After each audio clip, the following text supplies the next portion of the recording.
国家主席习近平周四晚在北京以视频方式出席金砖国家领导人第14次会晤，并发表了构建高质量伙伴关系、开启金砖合作新征程演讲。习近平说：“站在历史的十字路口，我们既要回望来时路，牢记金砖国家为什么出发，又要一起向未来携手构建更加全面、紧密、务实、包容的高质量伙伴关系，共同开启金砖合作新征程。”周五晚，习近平还在北京主持全球发展高层对话会。对话会以视频方式举行，金砖国家领导人和有关新兴市场国家及发展中国家领导人将共同出席。习近平指出，当前世界100年未有之大变局正在加速演进，新冠肺炎疫情仍在蔓延，人类社会面临前所未有的挑战。16年来，面对惊涛骇浪、风吹雨打，金砖这艘大船乘风破浪、勇毅前行，走出了一条相互砥砺、合作共赢的人间正道。站在历史的十字路口，我们既要回望来时路，牢记金砖国家为什么出发，又要一起向未来携手构建更加全面、紧密、务实、包容的高质量伙伴关系，共同开启金砖合作新征程。第一，我们要坚持和衷共济，维护世界和平与安宁。第二，我们要坚持合作发展，共同应对风险和挑战。第三，我们要坚持开拓创新，激发合作潜能和活力。第四，我们要坚持开放包容，凝聚集体智慧和力量。习近平强调，作为新兴市场国家和发展中国家代表，我们在历史发展关键当口做出正确选择，采取负责任行动，对世界至关重要。让我们团结一心，凝聚力量，勇毅前行，推动构建人类命运共同体，共同开创人类美好未来。南非总统拉马福萨、巴西总统博索纳罗、俄罗斯总统普京、印度总理莫迪出席会晤。与会领导人认为，在当前充满不确定性的国际形势下，金砖国家应该加强团结，发扬金砖精神，巩固战略伙伴关系，共同应对各种挑战，把金砖合作提升至新水平，在国际事务中发挥更大作用。5国领导人围绕构建高质量伙伴关系，共创全球发展新时代的主题，就金砖国家各领域合作和共同关心的重大问题深入交换意见，达成许多重要共识。会晤通过并发表金砖国家领导人第14次会晤北京宣言。领导人会晤是金砖中国年的高潮，备受瞩目。外交部发言人汪文斌周五在介绍此次金砖国家领导人第14次会晤情况时表示，习近平主席讲话为金砖机制发展指明方向，为推动金砖合作提质升级规划路径，为金砖国家在国际事务中发挥更大金砖作用，做出更多金砖贡献开辟前景，得到与会领导人高度评价和积极响应。相信在各方共同努力下，金砖合作之路将越走越宽广，不断汇聚增长合力，共创全球发展美好未来。对于金砖国家是否准备对金砖进行扩员的问题，外交部发言人汪文斌周五表示，金砖国家成立16年来，保持良好发展态势，各领域务实合作不断走深走实，已经成为国际舞台上一支积极、稳定、建设性的力量，国际影响力和吸引力不断提升。面对当前100年变局和世纪疫情、国际热点交织叠加的形势，金砖国家一致认为，要加强同其他新兴市场和发展中国家的合作，进一步提升金砖机制的代表性，在重大国际和地区问题上发出更响亮的金砖声音，携手应对挑战，维护新兴市场和发展中国家的共同利益和发展空间。我想这充分说明，金砖的合作是开放包容的，中方将推动金砖各方继续就扩员问题深入讨论，在协商一致的基础上制定扩员的标准和程序，期待更多志同道合的伙伴加入金砖大家庭。此次会晤诸多细节体现了金砖国家的深厚情谊。首先，会晤开启的非常特别，是通过一张金砖5国领导人的云合影展示开启的，这在金砖16年的历史上还是第一次。那么，虽然受到了疫情的影响，金砖5国的领导人没有能够在同一空间但是呢，这张通过技术手段合成的金砖全家福，似乎也再次证明了那句话，就是知和者不以山海为远。只要能够并肩站在一起，我们就能够共同去面对挑战和机遇。而在会议桌上，国民卡立于中式花梨木雕花卡托之中，另一侧摆放着青花珐琅茶杯，透出浓浓中国风。而一套中国大红袍茶叶已经提前送到各国，让各国领导人在千里之外感受到东道国的热情友好。这次金砖会晤的礼宾用品是要彰显我们东道主的热情友好和中国特色。我们希望在这样一次云端相聚的时候，各国领导人依然能够感受到中方东道主的深情。相关话题来连线特约评论员管瑶。管先生您好，国家主席习近平在金砖峰会发表重要讲话，特别强调要推进扩员进程，让志同道合的伙伴们早日加入金砖大家庭。金砖扩员进程也是国内外记者今天向外交部发言人集中提问的一个焦点。那么，管先生，您对此如何看呢？好的，主持人。那么，金砖扩员进程进入到实质性的推进阶段，这呢已经成为本届北京金砖峰会的一个标志性的成果。推动金砖扩员进程也已经写进了金砖峰会的北京宣言。那么，在宣言第8部分，也就是完善金砖机制建设项下第73条就明确支持通过讨论推进金砖国家扩员进程，强调要在充分协商和共识的基础上，通过国家事务协调人渠道明确扩员进程的指导原则、标准和程序等等。那么这也意味着中国最高领导人的重要倡议获得了其他金砖成员国的热烈的响应，就金砖扩员达成了明确的共识，而且呢，与会领导人是从机制建设这个高度来看待扩员进程的。那么至于如何扩员、怎么起步、扩员的指导原则、标准和程序有待进一步的厘清。但是呢，金砖国家领导人就此规划了清晰的路线图，最重要的是确立2大原则，充分协商、共识基础。那么启动金砖扩员进程，无疑呢是全球瞩目的大件事儿。金砖这一凝聚新兴市场和发展中国家团结合作力量的新型多边开放性的组织，必然呢将会因此迸发出更大的生命力、影响力和行动力，为推动地区以及世界和平发展、应对各种风险挑战，乃至呢给处于动荡变革期的国际关系，都将会注入稳定性和正能量。中国最高领导人在昨晚的视频讲话中，深刻把脉全球大势，特别指出冷战思维和强权政治阴霾不散，传统和非传统的安全威胁层出不穷。一些个国家力图扩大军事同盟，谋求绝对安全，胁迫别国选边站队，制造阵营对抗，漠视别国权益，大搞唯我独尊。那么警告，任由这种危险势头发展下去，世界呢会更加动荡不安。那么从这种意义上来说，一个更加壮大、更具代表性、更加富有生命力和行动力的金砖大家庭，践行真正的多边主义，必然呢将会为国际社会维护公道、反对霸道，维护公平，反对霸凌，维护团结，反对分裂，做出更多更大的实质性的贡献。继续关注乌克兰局势。截至周五，俄乌冲突已持续4个月，目前俄军正在执行月初制定的第3阶段军事行动目标。乌东部顿巴斯地区的战事进入高潮，而北部和南部俄军对乌军事打击也在推进。战事进入新节点，美国援助的首个海马斯高机动性火箭炮系统已抵达乌克兰。此前一直被乌埋怨军援不力的德国，也给乌克兰送来自行火炮。10套防空系统的合同也已签订，并由德国政府买单。美西方加码重武军援乌克兰，会否影响战事走向，备受关注。关键时刻，欧盟领导人周4做出历史性决定，给予乌克兰欧盟候选国地位。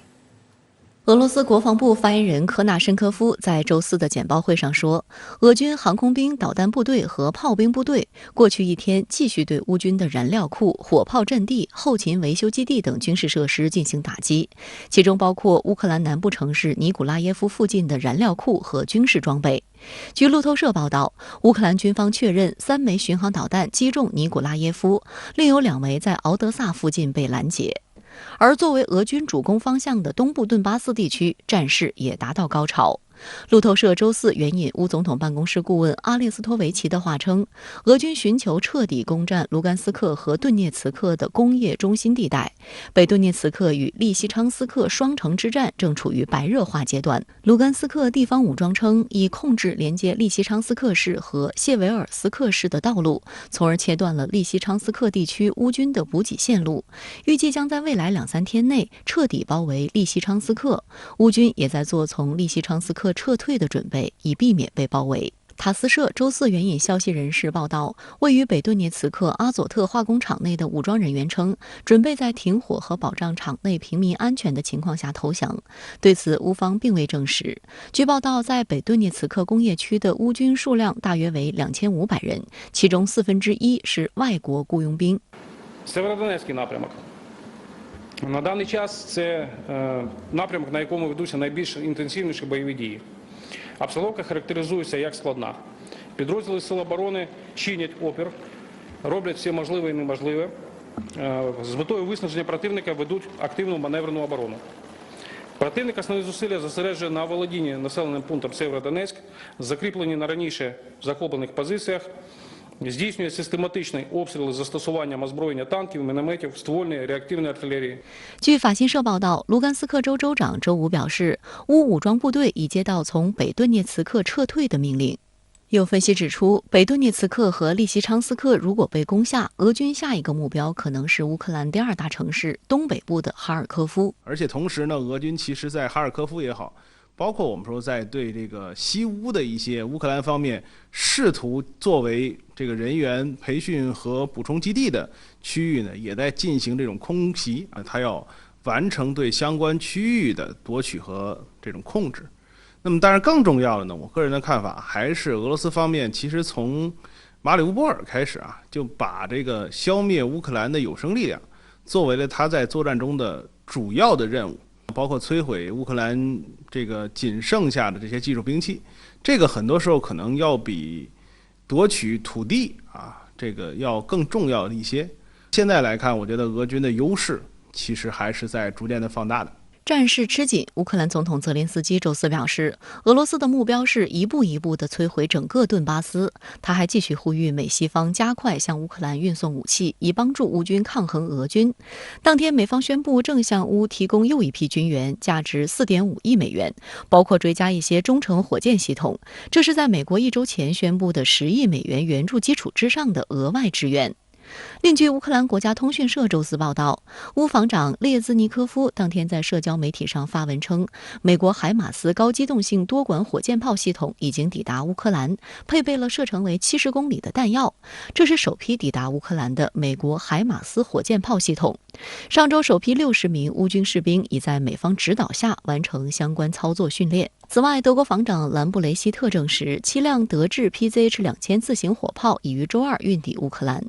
乌克兰驻德大使梅利尼克周四还在接受乌克兰媒体采访时透露，乌克兰还与德国签订了防空系统合同，价值1.78亿欧元，相关款项将由德国政府支付。乌克兰将得到10套 Ares-T 防空系统。梅利尼克周三还在接受德国《明镜周刊》采访时表示，他对自己之前攻击德国总理舒尔茨为生气的猪肝肠相关言论感到懊悔，他希望就此向舒尔茨道歉。报道称，梅利尼克5月起已多次发表攻击德国政府的言论，指责德国援乌不利，但德国承诺的自行火炮运抵乌克兰后，这位乌克兰大使当即变脸。从国际政治的角度来讲，它是一个给乌克兰提高士气的这样一种很好的办法。但是其实我们说对于战场上的影响，我个人认为甚至可能都不能用杯水车薪形容。为什么呢？一方面它的这个技术兵器的数量极为有限，而且我们说这些装备即便乌克兰训练出来了能够操作这些装备的人员，那么这个过程中可能要花费10周甚至更长的时间。考虑到双方在数量上的差别，包括俄军的这种远程火力的这种覆盖范围，包括我们说俄军对制空权的绝对性的控制，那么这些呢都使得这些装备在战场上甚至可能得不到展开的机会啊，更不用说发挥战斗力了。为期2天的欧盟峰会周四起在比利时首都布鲁塞尔举行。会上，乌克兰和摩尔多瓦正式成为欧盟候选国。欧洲理事会主席米歇尔在推特上称，这是一个历史性的时刻，标志着乌克兰入盟迈出了关键一步。我们的未来是在一起的。欧盟峰会的这项决定是应欧盟委员会上周5的建议做出的。乌克兰总统泽连斯基转发评论了该推文，并感谢米歇尔、冯德莱恩等欧盟领导人的支持。他称赞这是一个独一无二的历史性时刻，并强调乌克兰的未来在欧盟。Я вірю, що прапор Євросоюзу буде в кожному українському місті, яке ще маємо звільнити від окупації Російської Федерації. Український та європейський прапори будуть разом і тоді, коли ми будемо відбудовувати нашу державу після цієї війни разом. 乌克兰外长库列巴周四还透露了成功的内幕。他说，法国、德国、意大利和罗马尼亚领导人上周四对基辅的访问是欧盟决定给予乌克兰欧盟候选国地位的转折点。不过，美国《华尔街日报》周四就表示，这只是乌克兰和摩尔多瓦漫长而不确定的入盟申请第一步。按照欧盟规则，获得候选国地位之后的下一个程序是开启入盟谈判，但开启谈判的条件仍然会很严格苛刻，而且决定需要27个成员国一致同意。德国《世界报》周四称，乌克兰的腐败问题、司法改革和新闻自由将是入盟谈判的重点。有分析认为，对开启谈判提出前提性的量化要求，事实上就是将乌克兰长时间甚至是无期限地限制在了当前的候选国阶段。还有欧盟成员国举例，北马其顿成为候选国已有17年了，土耳其在20多年前就获得了欧盟候选国地位，但到现在还未被接纳。观察指，欧盟承诺给予乌这样的地位，因为他们面临来自美国的压力，而法国等欧盟国家并不热衷于乌克兰入盟的想法，因为这将给他们带来巨大的负担。因此，欧盟给予乌克兰候选国地位只是一个非常强烈的政治姿态。不过，也有观点认为，乌克兰入盟之路虽然艰难且漫长，但有了这个开端，已经标志着巨大的地缘政治转变。现在我们说欧盟把自个儿在短时间内能做的事情做了，那么对于乌克兰来讲，这种聊胜于无的啊，我们说这种纸面上的支持，那么当然肯定一定程度上能够提振乌克兰方面的这个信心，包括我们说作战意志。但反过来说，对战场上的局势的变化没有任何的影响。下一步其实对于欧盟来讲，那么现在比如说在这个立陶宛还有其他地区，围绕着这个欧盟对俄罗斯进行这种禁运，包括这个俄罗斯的比如说能源啊这些东西是不是能过境，那么其实俄罗斯也要跟欧盟之间进行这种复杂的博弈。那么欧盟这个时候这种表态，我觉得不见得有利于这种博弈的进行。好的，相关话题继续来连线特约评论员管瑶。管先生，欧盟峰会拍板决定接纳乌克兰与摩尔多瓦作为欧盟候选国，欧盟还宣称将进一步迅速增加对乌军事支持。那么您对此有何观察呢？欧盟显然非常看重这一决定。昨天呢，法国总统马克龙和欧洲理事会的主席米歇尔、欧盟委员会主席冯德莱恩共同见记者。马克龙就声称，欧盟这一决定向俄罗斯发出了强烈信号。乌克兰总统泽连斯基也发推声称说，这是乌克兰历史性的一天。但是呢，乌克兰历史性一天的第二天，其实也是另一个标志性的日子。今天呢，俄罗斯对乌军事行动届满4个月。如果乌克兰方面寄望欧盟对俄罗斯释放的所谓强烈信号能够扭转战场态势，那么乌方大概率会感到失望，甚至是绝望。就在今天，卢甘斯克州州长宣称，驻守北顿涅茨克的乌方最后守军将不得不弃守撤退，他们呢已经接到上方的撤退令。那么随着在东部最大城市的失守，乌军在顿巴斯会战中到底还能够支撑多久，也将被打上大大的问号。俄罗斯总统普京上周在圣彼得堡经济论坛发表长篇讲话，就宣称俄对乌特别军事行动的目标都将实现，而美西方对俄发起的所谓制裁闪击战，从一开始就注定要失败。北约秘书长斯托尔滕贝格已经承认，俄对乌战事可能会长期化，甚至会演变成多年战争。那么如果这样一个预判成立的话，那么乌克兰将面对非常残酷的一个现实追问，到底乌方要支付多大的战争成本？难道真要像美方某些所谓战略家鼓吹的那样，不惜打到最后一个乌克兰人吗？中国最高领导人前晚在金砖国家工商论坛发表主旨讲话，就一针见血地指出，乌克兰危机再次给世人敲响了警钟。霸权主义、集团政治、阵营对抗只会导致战争冲突。迷信实力地位、扩张军事联盟，以牺牲别国安全谋求自身安全，必然会陷入安全困境。对此，付出血与火代价的乌克兰一定会有最惨痛的认知。对欧盟接纳乌克兰为候选国，俄总统发言人佩斯科夫周五低调回应，称这是欧洲内部事务。但俄外长拉夫罗夫表态激烈，指责欧盟与北约正在对俄召集所谓战争同盟。您对此怎么看呢？俄罗斯总统普京此前在圣彼得堡经济论坛答问环节，也曾被问到乌克兰的入盟议题。当时呢，普京表示不会反对，因为欧盟并非军事组织。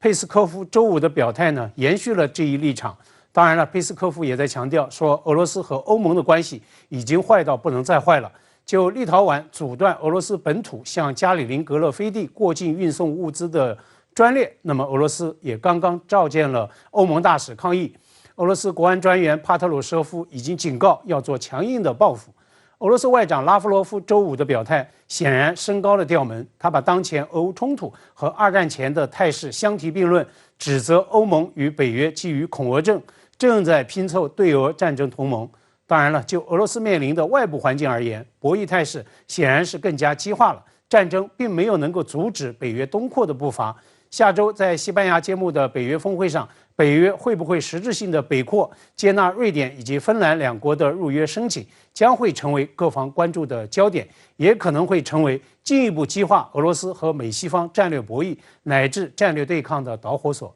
此外呢，立陶宛拒绝俄物资专列过境事件会不会继续升级？俄立对峙会不会演变为俄罗斯和北约的直接对碰？这呢也会是本届北约峰会的另一个关注焦点。立陶宛总统已经强硬表态了，要将本国军费占 GDP 的比例加码到3个百分点，以扩建更多的军事设施，来接纳北约东向前置的兵力。所以接下来连轴召开的 G7与北约峰会，对俄可谓是杀气腾腾。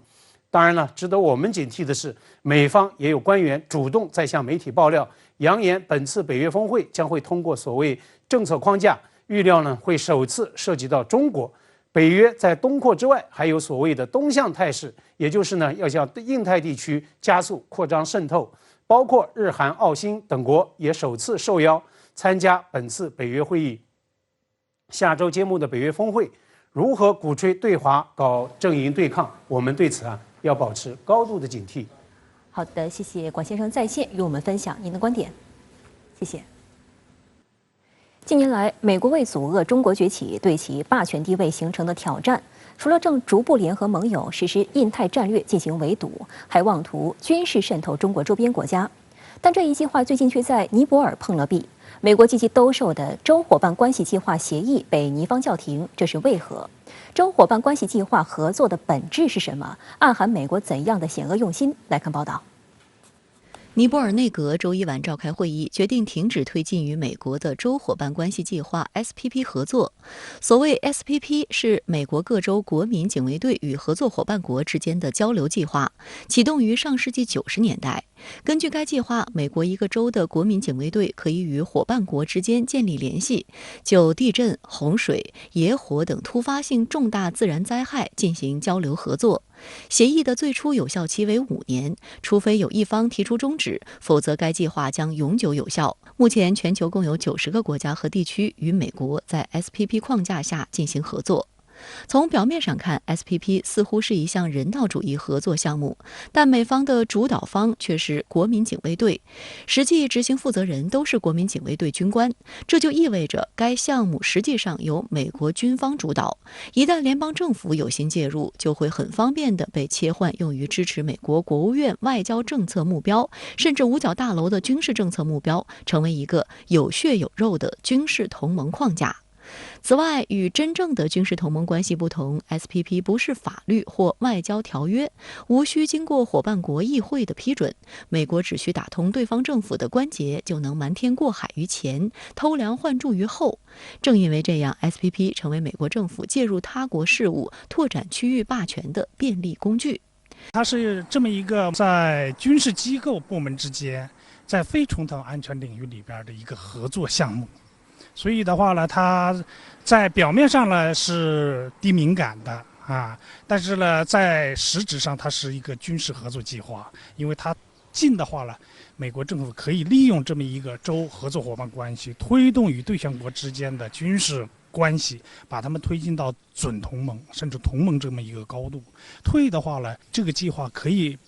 维系美国与对象国之间军事机构的基本的一种联系，包括他们军事人员的基本训练。在美国眼中，尼泊尔毗邻中国西藏，地缘位置特殊且重要。自特朗普政府以来，美国一直试图将尼泊尔纳入其印太战略，以实现美对华多重政治安全目的。一旦美尼签署 SPP 协议，美国很可能利用该协议将军事力量进一步渗透到中尼接壤的边境地区，使中国西南地区面临的安全形势更加复杂，给西藏的和平稳定带来挑战。中国如果要通过陆路上发展与印度次大陆国家的关系，需要通过2个口岸，一个就是巴基斯坦这么一个口岸，我们跟巴基斯坦关系非常不错，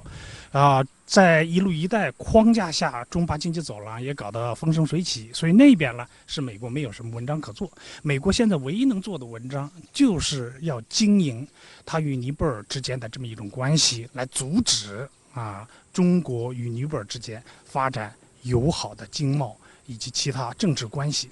这样的话呢，从而阻止中国这个影响力扩展到印度次大陆的其他国家。所以尼泊尔成为美国印太战略当中的一个关键之地。近年来，尼泊尔经济遭遇严重危机，政府债台高筑，国内政局动荡，各党派分裂重组频繁。美国趁机在尼培育亲美势力。去年7月，素以亲美闻名于尼泊尔政坛的大会党党首德乌帕被任命为总理。该政府上任后不顾多方质疑，执意在今年2月加入美国主导的千年挑战计划。该计划旨在通过帮助参与国的基础设施建设，以抗衡中国的一带一路倡议。此举当时就遭到了尼泊尔国内的广泛批评与强烈抵制，舆论质疑 MCC 协议将尼泊尔推向了大国博弈的前沿。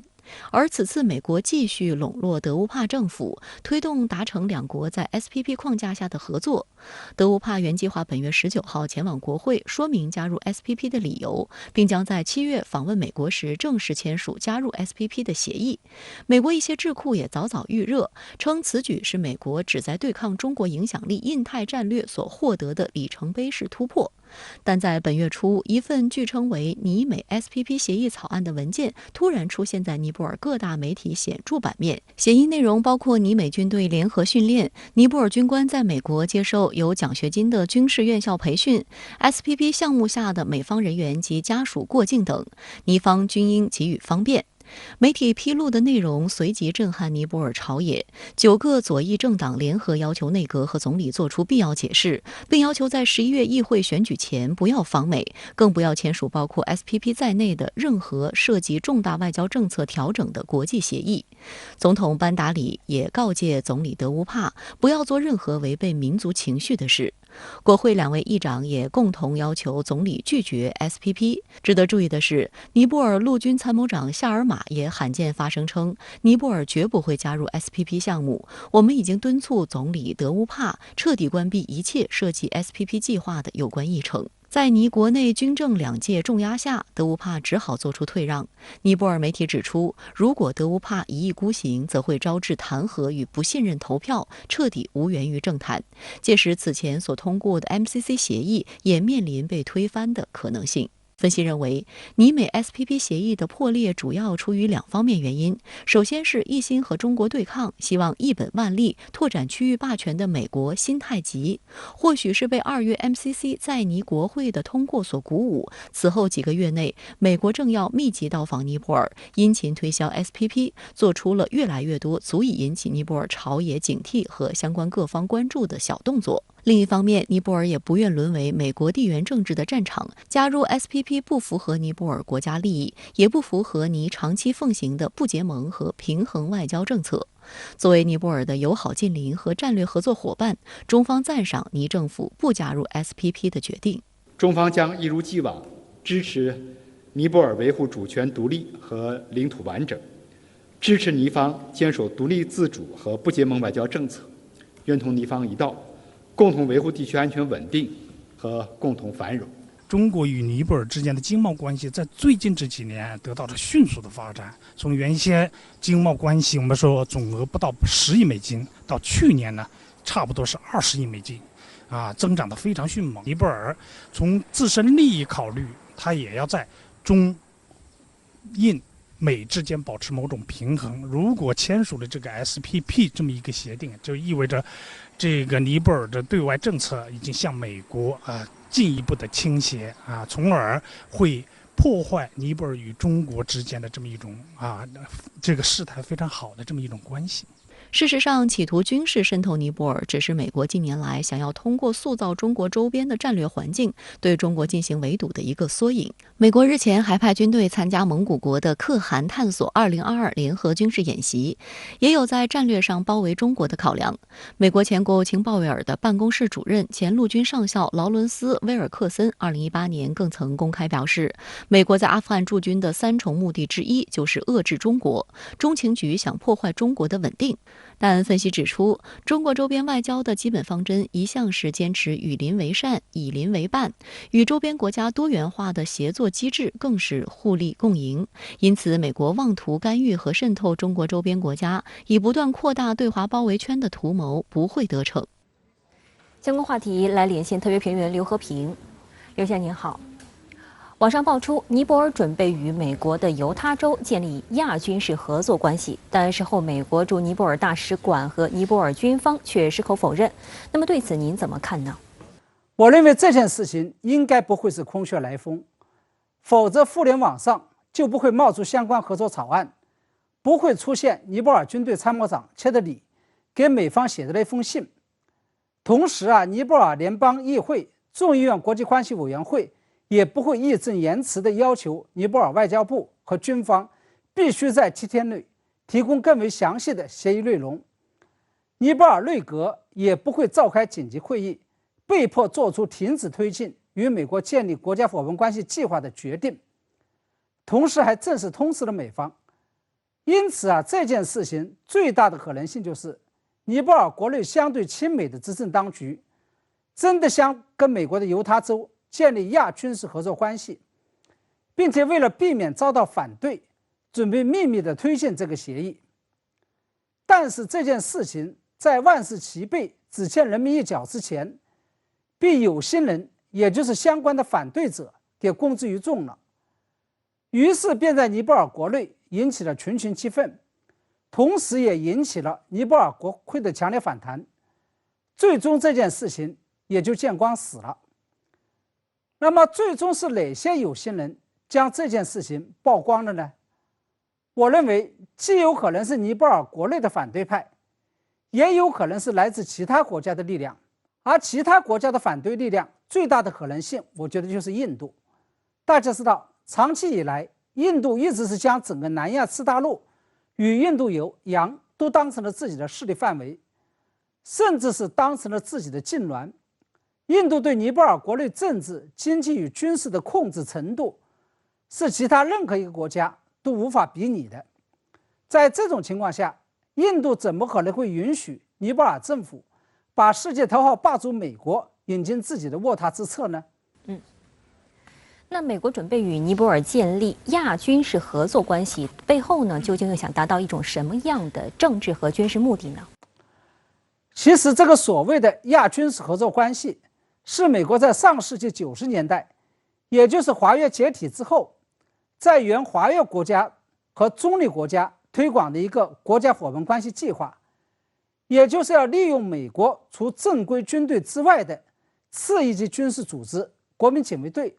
以开展安全合作、军事培训，甚至是灾难救援的名义，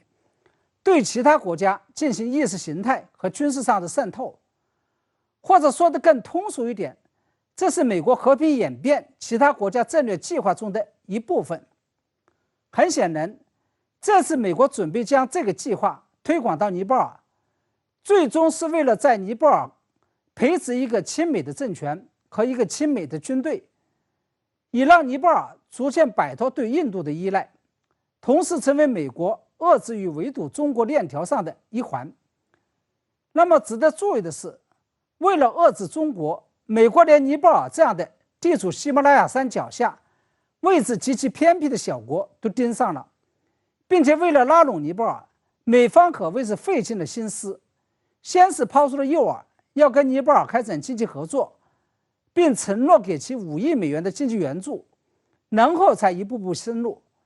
将双方的合作提升到了安全层面。从中我们可以看出，拜登政府为了重塑中国周边的战略环境，究竟花了多大的功夫，费尽了多大的心机。当然了，美国连对尼泊尔这样的小国都这么上心，也从另外一个侧面反映出拜登政府对于当前的印太战略在南亚的进展有多么的不满意。因为整个南亚次大陆只有印度一个国家参与进来了，而且印度的参与还是有口无心、阳奉阴违的。正是在这种情况下，他们才会想方设法把尼泊尔培植起来。美国和台当局本周举行高层军事安全及所谓战略对话，也就是蒙特雷会谈。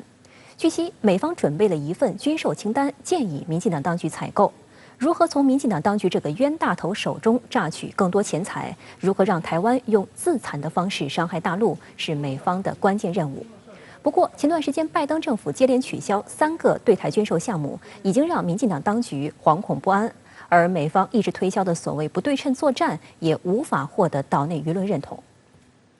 美国与台当局本周举行所谓的蒙特雷会谈，相比以往，今年这个会谈举行较早。分析认为，是因为美国急于给台方布置作业，搞所谓的不对称作战。据悉，此次会谈前，美方已经准备好一份建议台湾采购的武器与系统清单，约20项，包括反舰导弹、防空系统以及可发出早期预警的情报搜集系统，以实际行动打造台军所谓的不对称战力。纽约时报日前刊文介绍说，不对称战争是指规模较小的军队使用移动系统对规模大得多的军队进行致命打击。美国官员认为，机动性在不对称作战中至关重要，正在鼓励台湾购买移动式陆基鱼叉反舰导弹以及毒刺防空导弹。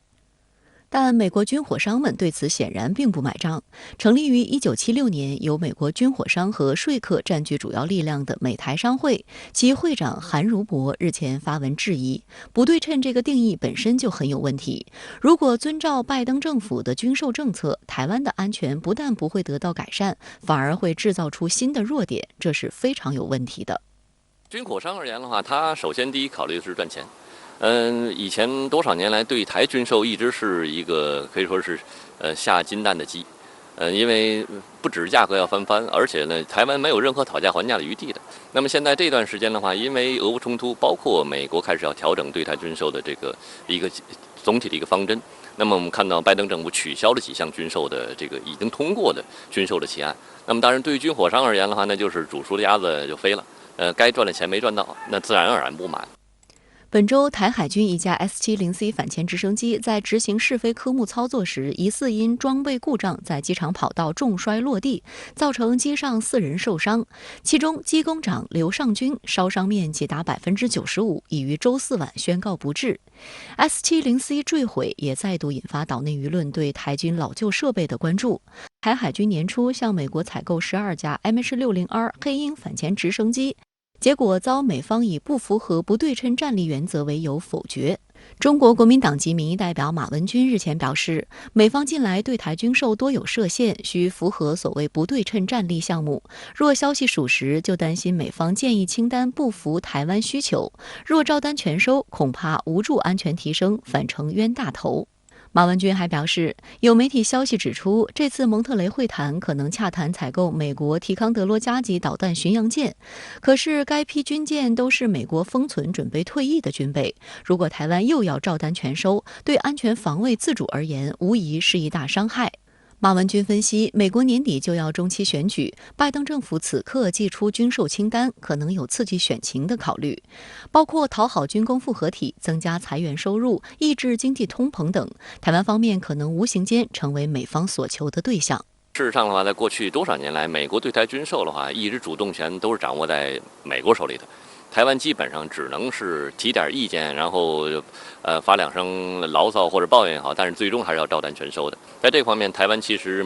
当局没有什么讨价还价的余地。基本上我们会看到，未来这个主导权和主动权会更牢牢地掌握在美国人手里。美国对台湾的这些抱怨或者牢骚也好，也会更加的充耳不闻。不过，对于美国兜售的所谓不对称作战，民进党当局却表现出一副照单全收的模样。对此，台空军前副司令张延廷表示，台湾必须思考的是有没有本钱打城镇战。台湾人口密度这么高，怎么打都会打到自己人，这样的战略布局是适当的。张延廷还指出，台湾如果打到城镇作战，代表海空军都已经没有了，剩下陆军又能撑多久？况且台湾没有城市适合城镇作战，而城镇战要有的口袋战术设计模式，目前台湾也都没有。台退役陆军中将帅话名称，军人要有武德，所谓的非对称就是把老百姓困在里面当人质，消耗敌人，打到最后一兵一卒，达成美国的目标。不管卖多少装备，卖什么样的先进装备其实都是不可能改变就两岸军事力量的这种平衡的。其实现在所谓推动不对称战力，美国的如意算盘呢，就是让你台湾去当炮灰啊，让你这些拿着这些所谓灵活机动的不对称的武器装备去跟解放军去死磕了。那么但是付出生命代价的是台湾人自己。美国人只会隔岸观火，或者顶多喊两嗓，然后多卖点武器装备，多赚点钱而已。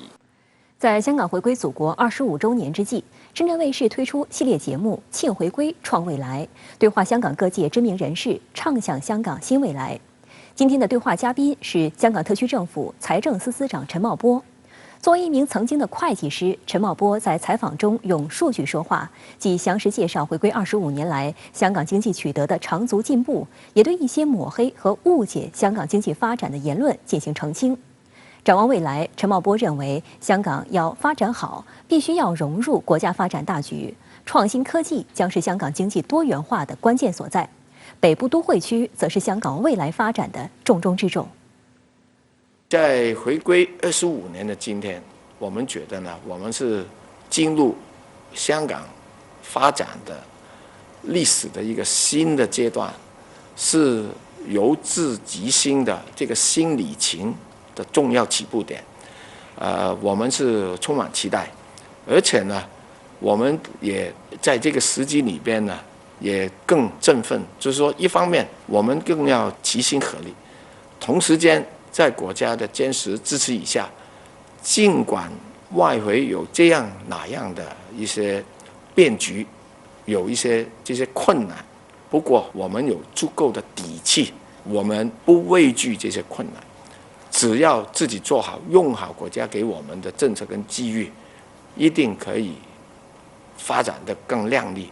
陈茂波指出，在一国两制制度下，香港在规管制度方面和国际联通，吸引全世界的资金和人才，以香港所长服务国家所需。与此同时，回归25年来，香港也受惠于内地改革开放40多年来腾飞发展的好处，以及内地市场的庞大机遇。陈茂波认为，香港未来要发展好，要持续发展，一定要融入国家发展大局，用好国家给香港的政策支持。陈茂波表示，未来香港经济发展要更多元化，而创新科技在近年来被特别关注，因为它不单是一个产业，也影响其他产业的升级转型。“14五”规划提出巩固香港4个传统中心的基础上，提出要新建4个新兴的中心。那面对这些新机遇，香港特区政府财政司有怎样的具体计划呢？发展国际科技创新中心，对我们来说呢，是给我们持续发展的一个新的引擎，也可以给我们的年轻人有更好的优质的就业的机会。但是要实现这个梦想，要把它做好呢，一定要跟我们的邻近的兄弟城市，尤其是深圳，要合作好。近距离接触陈茂波，他给我们的第一印象是自信和开放。一走进采访间，他主动用当下最流行的碰肘和所有的记者打招呼，这或许和他丰富的国际经验有关系。过去几年，我们曾几次在国际经济论坛上看到陈茂波以财政司长身份代表特区政府出席，这实际上也显示出香港国际金融中心地位的稳固。陈茂波接受访问的第二个特点是严谨，在他的每一个回答中几乎都用了数据和案例进行说明。作为曾经的会计师，正如他挂在嘴边的一句话：数字可以说明一切。一国两制的制度优势在哪里？香港的明天怎么样？财爷陈茂波给出的数据让大家心中有数。回归25年以来，香港国际金融中心的地位愈发稳固。陈茂波向记者列举了一系列详实数据。1997年，金融业对香港本地生产总值的贡献不到11%，现在则是超过23%。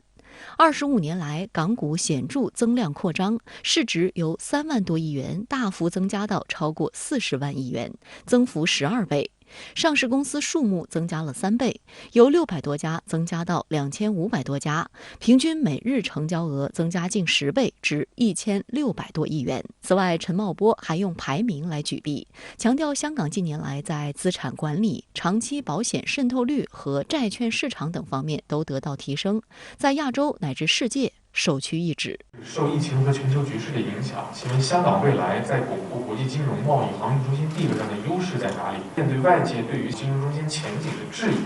我们香港将做出什么样的回应？香港有我们的制度优势了，这个是一国两制这个制度优势，而且呢，在基本法里边呢，也保证了我们是一个自由港，资金自由进出，也不实行这个资本管制。过去回归20几年以来，经历不同的这个风波经济的起落，也看见我们国际金融中心的定位，基本法里边给我们的这个承诺都一一实践，大家都很有信心。陈茂波还用客观的数字澄清外界对香港不真实的报道和偏颇的批评，力证香港的制度优势和竞争力。2019年我们经历这个黑暴当时候有人说，资金是不是流出香港啊？2019年底呢，在香港银行的这个总的这个存款大概13万亿左右。2021年年底，这个银行存款是15万多亿。2020年的时候年底，在香港的管理的资产，就是基金管理的资产是34万亿港币，比2019年增加了21%，而且呢2/3以上的是境外的资金。如果说以国外或者是内地作为总部的在香港的这些公司，去年是9049家，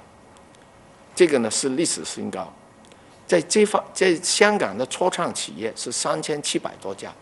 也是历史新高。如果你看一下中间的做这个金融科技的，也有一个相当的部分，差不多1/3以上